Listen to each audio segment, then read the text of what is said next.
Hi hello നമസ്കാരം. എല്ലാവർക്കും GS vlog Parassala വീഡിയോയിലേക്ക് ഒരിക്കൽ കൂടി സ്വാഗതം ചെയ്യുകയാണ്.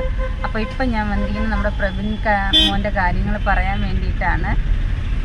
ഇന്നലെ പെട്ടെന്ന് ഉച്ചയ്ക്ക് ശേഷം ഒരു 3-4 മണി സമയമായപ്പോൾ പെട്ടെന്ന് അവനൊരു പനി വന്നു. അറിയാമല്ലോ, നമുക്ക് ഇൻഫെക്ഷനാണ്, അത് എപ്പോഴാണ് നമുക്ക് വരുന്നതെന്നൊന്നും അറിയില്ല. ആ ഒരവസ്ഥയിൽ കൂടിയാണ് നമ്മൾ കടന്നു പോകുന്നത്. അപ്പോൾ ഇതിന് മുന്നേയും ഇതുപോലെ പല പ്രാവശ്യങ്ങൾ സംഭവിച്ചിട്ടുണ്ട്. അങ്ങനെ ഇന്നലെയും പെട്ടെന്നായിരുന്നു പനി, പിന്നെ ഇന്നലെ ഛർദ്ദലും കൂടെ ഉണ്ടായിരുന്നു അതിൻ്റെ കൂടെ. അങ്ങനെ നമ്മൾ വീടിനടുത്തുള്ള പാറശാല ഹോസ്പിറ്റലിൽ കൊണ്ടുപോയി. അവിടെ നിന്ന് ഒരു ഇഞ്ചക്ഷനും ഒരു ഞരമ്പ് ഇഞ്ചക്ഷനും എടുത്ത് ഒരു പാരസെറ്റമോളിൻ്റെ ഇഞ്ചക്ഷനും കൂടെ കൊടുത്തു. പക്ഷെ പനി അപ്പോഴത്തേക്ക് അല്പം കുറഞ്ഞു നിന്നെങ്കിലും പിന്നെ കുറച്ച് കഴിഞ്ഞപ്പോൾ വീണ്ടും നല്ല പനി വരാൻ തുടങ്ങി. പിന്നെ ബ്ലഡൊക്കെ ടെസ്റ്റ് ചെയ്തപ്പോൾ കൗണ്ട് കുറവുണ്ടായിരുന്നു, CRPയുടെ അളവും കൂടുതലായിരുന്നു, ഇൻഫെക്ഷൻ്റെ അളവ് കൂടുതലായിരുന്നു. അങ്ങനെ ഞങ്ങളോട് RCC ചെല്ലാൻ പറഞ്ഞു കൗണ്ടിൻ്റെ ഇഞ്ചക്ഷൻ എടുക്കാനായിട്ട്. അങ്ങനെ ഇവിടെ വന്നപ്പോൾ RCCയിൽ വന്നു. രാത്രി 9:30 മണിയൊക്കെ കഴിഞ്ഞു കേട്ടോ. 9:30-10 മണി അടുപ്പിച്ചായി RCCയിലെത്തിയപ്പോൾ. അങ്ങനെ RCCയിൽ നിന്ന് കൗണ്ടിൻ്റെ ഇഞ്ചക്ഷനൊക്കെ എടുത്തു. നമ്മൾ ഒരു 12:30-1 മണിയൊക്കെ ആയപ്പോൾ ബ്ലഡ് വീണ്ടും ടെസ്റ്റ് ചെയ്തു.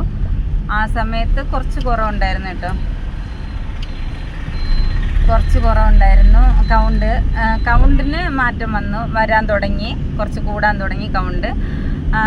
പിന്നെ പനിക്ക് ഒരു കുറവും ഇല്ല കേട്ടോ. പനി വീണ്ടും കൂടിക്കൊണ്ടേയിരുന്നു. കാരണം നമ്മൾ അവിടെ നിന്ന് ഇഞ്ചക്ഷൻ എടുത്തുകൊണ്ട് വന്നതുകൊണ്ട് ഇവിടെ വന്നത് അവർ ടാബ്ലറ്റാണ് തന്നത്, ഇഞ്ചക്ഷൻ എടുത്തില്ല പനിക്കുള്ള.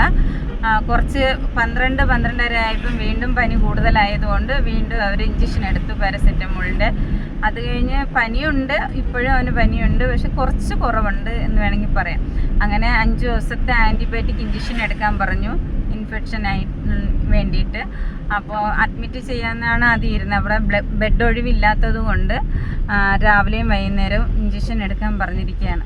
അപ്പോൾ ഇനി അതിൻ്റെ വേണ്ടിയിട്ട് നമ്മൾ ഇവിടെ സ്റ്റേ ചെയ്യണം. കാരണം നമ്മൾ അവിടം വരെ ദിവസവും രാവിലെ പോയിട്ട് ഇങ്ങോട്ട് വരണം. ഒരു 4 മണിയൊക്കെ ആകുമ്പോൾ വീട്ടിൽ നിന്ന് ഇറങ്ങിയാലേ 6 മണിയൊക്കെ ആകുമ്പോൾ നമ്മളിവിടെ എത്തുള്ളൂ. 5:45-6 മണിയൊക്കെ ആകുമ്പോൾ ഇവിടെ എത്തുള്ളൂ. അത് കഴിഞ്ഞിട്ട് പിന്നെ ഇവിടെ നിന്ന് തിരിച്ച് വീണ്ടും വീട്ടിൽ ചെല്ലണം. പിന്നും വൈകുന്നേരം അതേ സെയിം ടൈമിന് തന്നെ നമ്മൾ തിരിച്ച് ഇങ്ങോട്ട് വരണം, അതേ തിരിച്ച് അങ്ങോട്ട് പോകണം. അങ്ങനെ അതൊരു ഭയങ്കര ഒരു ബുദ്ധിമുട്ടായതുകൊണ്ട് ഞങ്ങൾ ഒരു ഐഡിയ ചെയ്തു. രാവിലെ ചേട്ടന് പണിക്കും പോകാം, മോക്ക് സ്കൂളിലും പോകാം. പിന്നെ വീട്ടിൽ ചെറിയ ചെറിയ കുറച്ച് ജീവികളൊക്കെ ഉണ്ട്. അപ്പോൾ അതുകളെ കാര്യങ്ങളും നോക്കണം.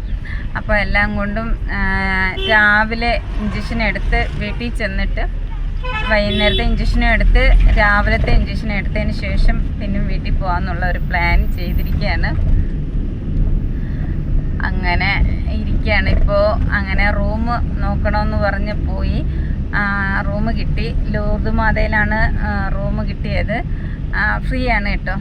രാത്രി മാത്രത്തേക്ക് വേണ്ടിയിട്ടാണ് എടുത്തത്. ഇപ്പോൾ നമ്മൾ പകലാണെങ്കിൽ ഫ്രീ തന്നെ, മൊത്തത്തിൽ ഫ്രീ തന്നെയാണ്. ഫുഡൊക്കെ ഉള്ളതാണ്, പക്ഷെ നമുക്കതിൻ്റെ ആവശ്യമില്ല.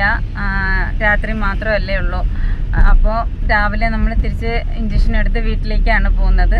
തിരിച്ച് വീണ്ടും വൈകുന്നേരം വന്ന് ഇഞ്ചക്ഷൻ എടുത്തിട്ട് നേരെ അവിടെ ലൂർദ് മാതയിൽ പോയി സ്റ്റേ ചെയ്തിട്ട് രാവിലെ വീണ്ടും ഇഞ്ചക്ഷൻ എടുത്തിട്ട് വീട്ടിലേക്ക് പോവാം. അപ്പോൾ ചേട്ടന് പണിക്ക് പോവാം, മോക്ക് സ്കൂളിൽ പോവാം.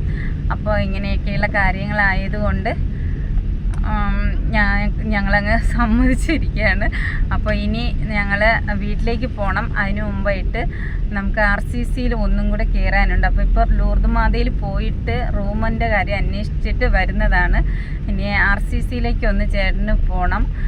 ഇഞ്ചക്ഷൻ വാങ്ങി വെച്ചില്ല, വൈകുന്നേരത്തേക്കുള്ള ഇഞ്ചക്ഷനും നാളെ രാവിലത്തേക്കുള്ള ഇഞ്ചക്ഷനും വാങ്ങിയില്ല. അപ്പോൾ അതൊന്ന് വാങ്ങണം. അതിന് വേണ്ടിയിട്ട് മറന്നുപോയതാണ് കേട്ടോ. അപ്പോൾ അത് ഒന്നും കൂടെ വാങ്ങിയിട്ട് തിരിച്ചിനി വീട്ടിലേക്ക് പോകണം.